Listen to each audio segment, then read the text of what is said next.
दोस्तों, उपरोक्त चारों वीडियो में हम लोगों ने देखा कि जाति व्यवस्था कैसे पनपी, कैसे शुरू हुई, इस पर अनेक विद्वानों की क्या राय थी और बाबा साहब ने उसे किस तरह से खंडन किया। और इस पांचवें वीडियो में हम लोग देखेंगे कि जाति व्यवस्था की उत्पत्ति पर डॉक्टर बाबा साहब भीमराव अंबेडकर का अपना खुद का विचार क्या है। वो कहते हैं कि इस स्थान पर मैं अपने ही पूर्वोक्त कथन की पुनरावृत्ति करना चाहूँगा, जो आपके सम्मुख अनायास और बिना समर्थन के उपस्थित हुआ होगा। मैंने कहा था कि इन विचाराधीन 3 प्रथाओं के बल पर ब्राह्मणों ने जाति प्रथा की नींव डाली।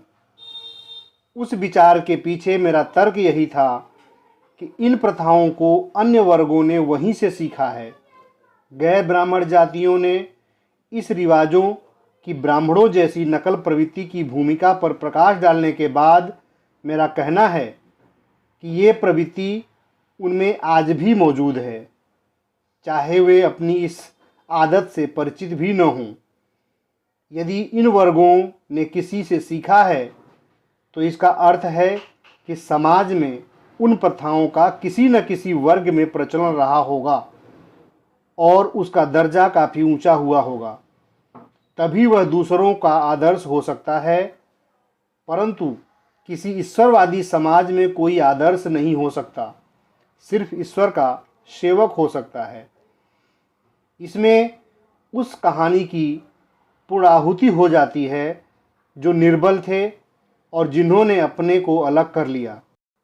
हमें अब यह देखना होगा कि दूसरों ने अपने लिए उनके दरवाजे बंद देखकर अपना घर क्यों बंद कर लिया। मैं इसे जाति प्रथा के निर्माण की क्रियाविधि की प्रक्रिया मानता हूँ। यही कारीगरी है, क्योंकि ऐसा असंभव ही होता है। यही दृष्टिकोण और मानसिकता है जिसके कारण हमारे पूर्ववर्ती इस विषय की व्याख्या करने से कतरा गए, क्योंकि उन्होंने जाति को ही एक अलग इकाई मान लिया, जबकि वह जाति प्रथा का ही एक अंग होती है। इस चूक या इस पैनी दृष्टि के अभाव के कारण ही सही अवधारणा बनने में मदद नहीं मिली है। अतः यही व्याख्या करने की आवश्यकता है। एक टिप्पणी के जरिए मैं अपनी व्याख्या प्रस्तुत करूंगा। जाति अपने आप में कुछ भी नहीं है।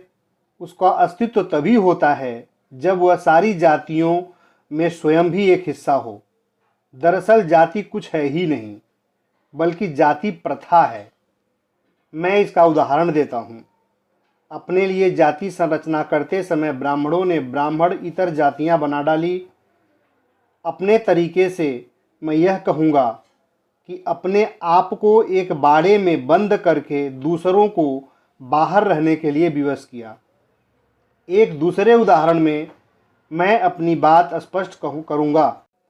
भारत को संपूर्ण रूप में देखें, जहाँ विभिन्न नामों से विभिन्न समुदाय है और सबको अपने समुदाय से लगाव भी है, जैसे हिंदू, मुसलमान, यहूदी, ईसाई और पारसी। लेकिन हिंदुओं को छोड़कर शेष में आंतरिक जाति भेद नहीं है, परंतु एक दूसरे के साथ व्यवहार में उनमें अलग अलग जातियां हैं। यदि पहले 4 समुदाय अपने को अलग कर लेंगे तो पारसी अपने आप ही बाहर रह जाएंगे, परंतु परोक्ष रूप से वे भी आपस में अलग समुदाय बना लेंगे। सांकेतिक रूप से कहना चाहता हूँ कि यदि क सजातीय विवाह पद्धति में सीमित रहना चाहता है तो निश्चित रूप से ख को भी विवश होकर अपने में सिमट कर रहना पड़ेगा। अब यही बात हम हिंदू समाज पर भी लागू करें। आपके सामने एक व्याख्या पहले से मौजूद है कि निज द्वैतवाद के परिणाम स्वरूप जो प्रवृत्ति इस समाज को विरासत में मिली है वह है पृथकवाद। मेरे इस नए विचार से नैतिकतावादियों की भ्रिकुटी चढ़ सकती है। जात पात की धार्मिक या सामाजिक संहिता जाति विशिष्ट के लिए असाध्य हो सकती है। किसी जाति के उदंड सदस्यों को यह आशंका होती है कि उन्हें मनचाही जाति में शामिल होने का विकल्प न देकर जाति बहिष्कृत कर दिया गया है। जाति के नियम बहुत कठोर होते हैं और उनके उल्लंघन की माप को कोई पैमाना नहीं होता है। नई विचारधारा नई जाति बना देती है, क्योंकि पुरातन जातियां नवीनता को सह नहीं पाती। अनिष्टकारी विचारों को गुरु मानकर प्रतिष्ठित किया जाता है। जो अवैध प्रेम संबंधों के दोषी होते हैं तो वे भी उसी दंड के भागी होंगे।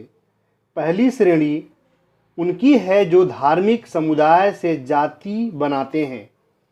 दूसरे वे हैं जो संकर जाति बनाते हैं। अपनी संहिता का उल्लंघन करने वालों को दंड देने में कोई सहानुभूति नहीं अपनाई जाए। यह दंड होता है हुक्का पानी बंद, और इसकी परिणति होती है एक पृथक जाति की रचना।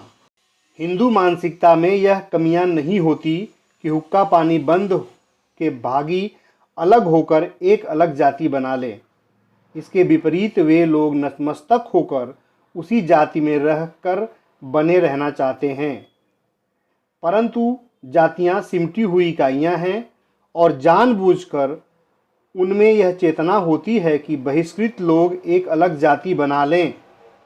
इसका विधान बड़ा निर्दयी है और इसी बल के अनुपालन का परिणाम है कि उन्हें अपने में सिमटना पड़ता है, क्योंकि अन्य वर्गों ने अपने को ही परिधि में करके अन्य वर्गों को बाहर से बंद कर दिया है, जिसका परिणाम है कि नए समुदाय यंत्रवत विधि द्वारा आश्चर्यजनक बहुलता के साथ जातियों में बराबर परिवर्तन किए गए हैं।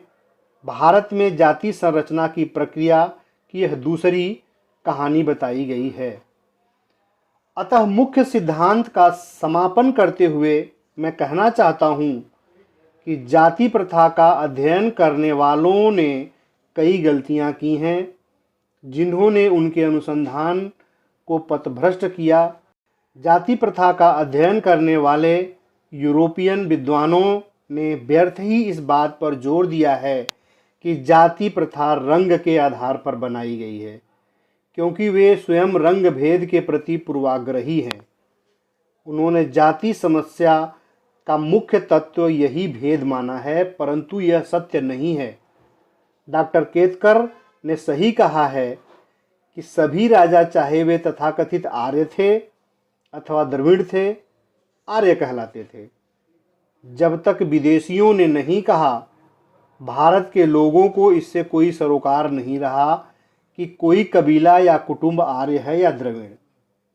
चमड़ी का रंग इस देश में जाति का मापदंड नहीं रहा। वे अपनी व्याख्या का विवरण देते रहे और इसी बात पर सिर पटकते रहे कि जाति प्रथा के उद्भव का यही सिद्धांत है।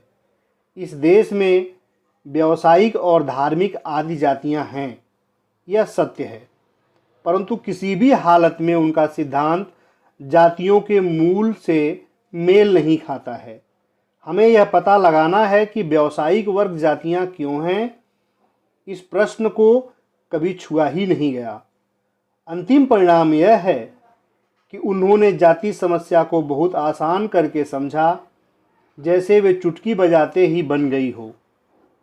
इसके विपरीत, जैसा मैंने कहा, यह मान्य नहीं है, क्योंकि इस प्रथा में बहुत जटिलताएं हैं। यह सत्य है कि जाति प्रथा की जड़ें आस्थाएं हैं, परंतु आस्थाओं के जाति संरचना में योगदान के पहले ही ये मौजूद थीं, यह दृढ़ हो चुकी हैं। जाति समस्या के संबंध में मेरे अध्ययन के 4 पक्ष हैं। पहला, हिंदू जनसंख्या में विविध तत्वों के सम्मिश्रण के बावजूद इसमें दृढ़ सांस्कृतिक एकता है। दूसरा, जातियां इस विराट सांस्कृतिक इकाई अंग हैं। शुरू में केवल एक ही जाति थी। इन्हीं वर्गों में देखा देखी या बहिष्कार के विभिन्न जातियां बन गई। आज भारत में जाति समस्या के एक दिलचस्प मोड़ ले लिया है, क्योंकि इस अप्राकृतिक विधान को तिलांजलि देने के लिए सतत प्रयत्न हो रहे हैं। सुधार के ये प्रयत्न जातियों के मूल से संबंधित विवादों से उत्पन्न हुए हैं। कि क्या यह प्रथा सर्वोच्च स्तर के आदेशों से हुई या यह विशिष्ट परिस्थितियों में मानव समाज के सहज विकास का प्रतिफल है। जो व्यक्ति बाद के विचार के पक्षधर हैं, मुझे आशा है कि उन्हें इस प्रबंध से कुछ विचार सामग्री मिलेगी। इस विषय के व्यवहारिक महत्व के साथ ही जाति प्रथा एक सर्वव्यापी समस्या है और इसका सैद्धांतिक आधार जानने की उत्कंठा मुझ में जगी। उसी के परिणाम स्वरूप मैंने अपने विचार आप लोगों के सम्मुख उपस्थित किए, जिन्हें मैं सार्थक मानता हूँ, और वे बातें आपके समक्ष रखी जिन पर यह व्यवस्था टिकी हुई है। मैं इतना हठधर्मी भी नहीं हूँ कि यह सोचूं कि मेरा कथन ब्रह्म वाक्य है या इस विचार विमर्श में योगदान से बढ़कर कुछ है।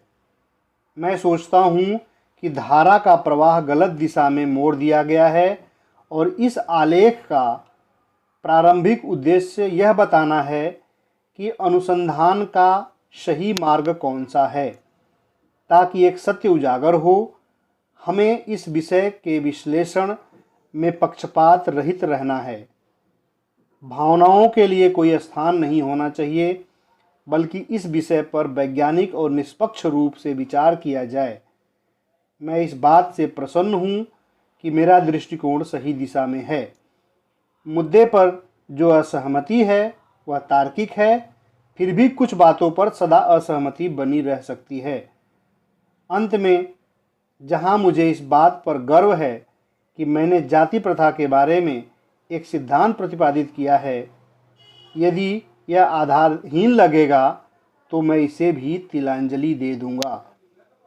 ये था डॉक्टर बाबा साहेब भीमराव अंबेडकर की निष्पक्ष और साहसपूर्ण बातें कि वो अपने खुद के बात को तिलांजलि देने को तैयार हो जाते हैं जब उन्हें लगे कि नहीं, ये साइंटिफिक नहीं है, ये आधारहीन है। वैसे थे हमारे डॉक्टर बाबा साहेब भीमराव अंबेडकर। जाति प्रथा रंग के आधार पर बनाई गई है या किसी और के कारण। आज के कुछ कुकुरमुत्ते टाइप के लोग जो पत्रकार बने हुए हैं, उन लोगों ने जाति रंग के आधार पर बनाने की कोशिश की है और जातियों में नफरत पैदा करने की कोशिश की है। ऐसे पत्रकारों को आप जानते हैं, उनके बारे में आपका क्या कहना है कमेंट्स करके ज़रूर बताइएगा। लाइक करिए, शेयर करिए और चैनल पर नए हो तो सब्सक्राइब करिए। तो दोस्तों, मिलते हैं अगले वीडियो में। तब तक के लिए धन्यवाद।